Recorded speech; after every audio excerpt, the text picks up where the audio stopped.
네, 지금부터 설명하겠지만 굉장히 중요한 장면 중에 하나예요. 근데 여러분 좀 낯선 단어가 있죠. 열두 결의소. 저 요새는 농사를 지으시는 분들이 뭐 이 방송을 보시는 분들 중에 계실 수도 있지만 거의 익숙하지 않은 경험들이 많으실 거예요. 근데 결의는 뭘까? 자, 12결의소, 영어로는 12 yoke of oxen이라고 얘기를 하는데, 이 결의가 바로 소 두 마리가 일종의 멍이에요. 그거를 이 멍에인데 소 두 마리가 함께 끌도록 제작된 멍에가 바로 결이라는 단어입니다. 그 왜 저렇게 두 개죠? 그 한 마리가 끌면 안 되나요? 한 마리가 끄는 것도 있어요. 이 한국말에는 이 차이가 있는데, 지금 제 네, 이쪽에 보이는 저거는 뭐냐면, 팔이 해도 저기까지 안 돼요. 근데 저거는 홀이라고 불러요. 그러니까 소 한 마리가 끌 때 농기구를, 자, 하여튼 소가 한 마리가 끌면 한국어로는 홀이라고 그러고요. 지금처럼 두 마리가 끌게 되어 있는 걸 결이라고 그래요. 근데 지금 엘리사가 12결의소로 이 밭을 갈고 있으라고 했죠. 그렇다면은 12마리의 소가 이제 저 결이 하나당 이제 두 마리씩 달린 그 소가 끌고 있었다는 거죠. 그러니까 그 말은 뭐냐면 엘리사가 굉장히 부자였다라는 것도 우리가 생각해 볼 수 있는 중요한 내용 중에 하나예요. 이 결의로 번역된 요크라는 단어는 신약 성경에서 멍에라는 단어로 번역되기도 합니다. 그래서 예수님께서 나는 마음이 온유하고 겸손하니 내 멍에를 메고 나한테 배워라. 그리하면 너희는 마음에 쉼을 얻을 것이다. 내 멍에를 펼쳐라. 라는 이제 그런 말씀이 나오죠.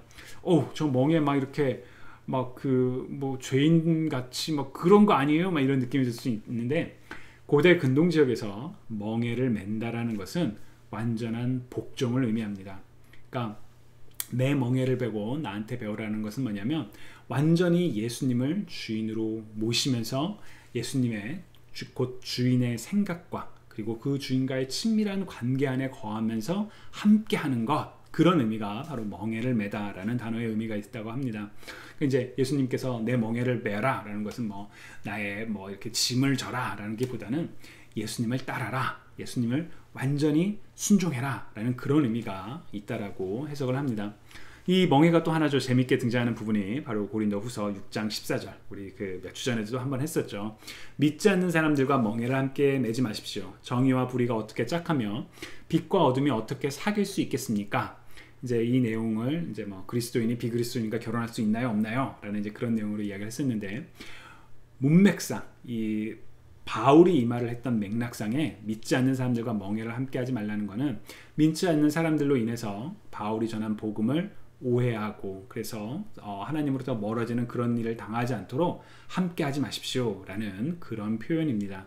근데 지금도 저 사진에서 보는 것처럼 호리가 아니라 결의는 두 마리의 짐승이 함께 지게 되어 있어요. 그래서 이제 함께 가는 거죠. 그런 면에서 어떻게 보면 동역의 관점, 우리가 성도의 공동생활이라고 해야 될까요? 그런 공동체로서 성도가 함께 나가는 그런 여러 가지 의미에 대해서도 생각해 볼 수 있는 그런 부분이라고 할 수 있습니다. 자, 엘리야와 엘리사의 만남, 이제 또 계속해서 보면 그렇게 이제 12결의소를 지고 가는 엘리사에게 엘리야가 다가오죠. 그러면서 엘리야가 하는 행동이 뭐냐면 자신의 겉옷을 던져요. 참 생각해보면 좀 이상한 장면이에요. 왜 겉옷을 던졌을까? 다른 행동을 하지 않고. 근데 여기에는 그 구약의 성경을 보면 몇 가지 우리가 추측해 볼 수 있는 의미가 있어요. 이 지금 사무엘상 18장 4절에 등장하는 장면이 자기가 입던 겉옷을 벗어서 다윗에게 주고 칼과 활과 허리띠까지 모두 다윗에게 주었다라는 이러한 장면이 나오는데요. 제가 어제 그 공연 본 게 다윗이라고 했잖아요. 근데 거기서 이 장면이 나오는데 좀 기억이 가물가물한데, 사실은 다윗과 요나단의 관계에 대해서 굉장히 그 중요한 의미가 담겨 있는 장면 중에 하나예요. 자신의 겉옷을 벗어서 다윗에게 준다라는 건, 이 당시에 겉옷을 벗어서 누군가에게 준다라는 것은 그를 굉장히 존대하게 여기거나 아니면 자신의 신분, 자신의 권위를 그에게 준다라는 의미가 있거든요. 그러니까 요나단이 다윗에게 자신의 겉옷을 벗어주고 칼과 활과 허리띠까지 다 주었다라는 것.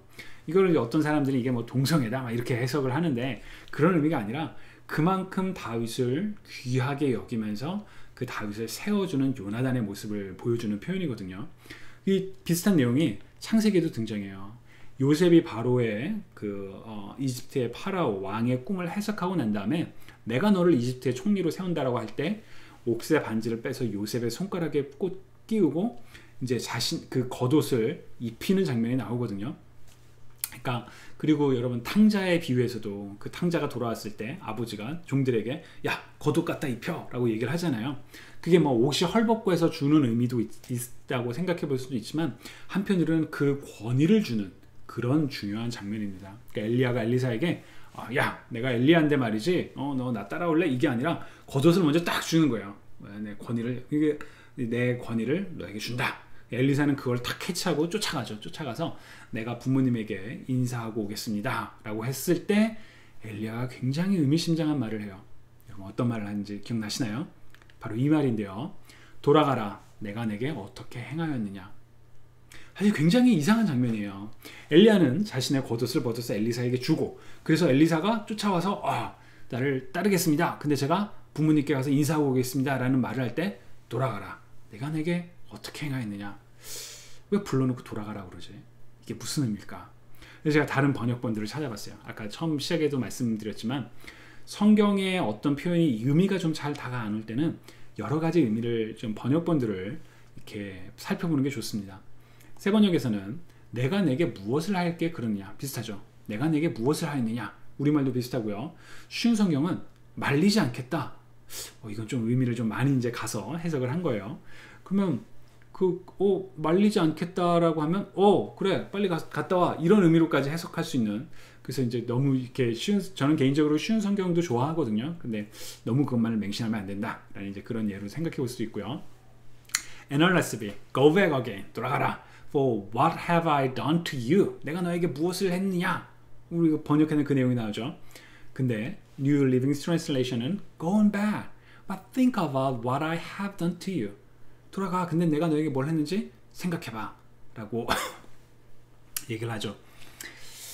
자, 왜 엘리야는 이런 말을 했을까? 여러분 어떻게 생각하시나요? 제가 그 여러 가지 주석서를 보다가 EBC Expository Bible Commentary에서 굉장히 그 괜찮은 해석을 찾았어요. 뭐냐면 엘리야가 부른 것이 아니라 하나님이 부르신 것을 얘기하는 것이다. 뭐냐면 내가 너에게 말한 게 이게 뭐냐면 내가 부른 게 아니라 하나님이 너를 부른 거야 라고 그 주체성을 가르쳐 준다는 거죠. 엘리사는 엘리야의 그 말을 듣고 그냥 그 자리에서 소를 죽이고 엘리야를 쫓아갑니다. 완전한 순종을 생각해 보게 하는 거죠. 그리고 아까도 얘기했던 것처럼 엘리사는 엘리야가 택한 자신의 후계자가 아니라 하나님께서 엘리사를 택해라 라고 말씀하신 그 하나님의 명을 따르는 거예요. 그런 관점에서 이제 엘리야는 야 내가 부른 게 아니야 하나님이 널 부른 거야 라고 얘기한 거라고 우리가 생각해 볼 수 있다는 거죠. 그래서 이제 엘리사가 결단을 합니다. 그래서 소환상을 가져다가 죽이고 그걸로 해서 고기를 해서 사람들 나눠 줬고 바로 쫓아갔습니다. 엘리사는 결국 부모님에게 인사를 못한 거예요. 저 선지자 엘리야가 불러요. 이제 지금부터 저 여행을 가겠습니다. 그게 아니라 그냥 어떻게 보면 일종의 그 부모의 입장에서 굉장히 당황스러운 일이 일어난 거죠. 물론 이제 사람들한테 듣겠죠. 선지자가 불러서 그냥 따라갔어요. 어떻게 내가 부모의 입장이라면 굉장히 좀 매정한 생각까지 들 것 같아요. 아니 좀 인사라도 하고 가지 어떻게 인사도 안 하고 그냥 갈 수 있지 이런 생각도 들 수 있는데 신약성경에 보면 비슷한 장면이 나옵니다.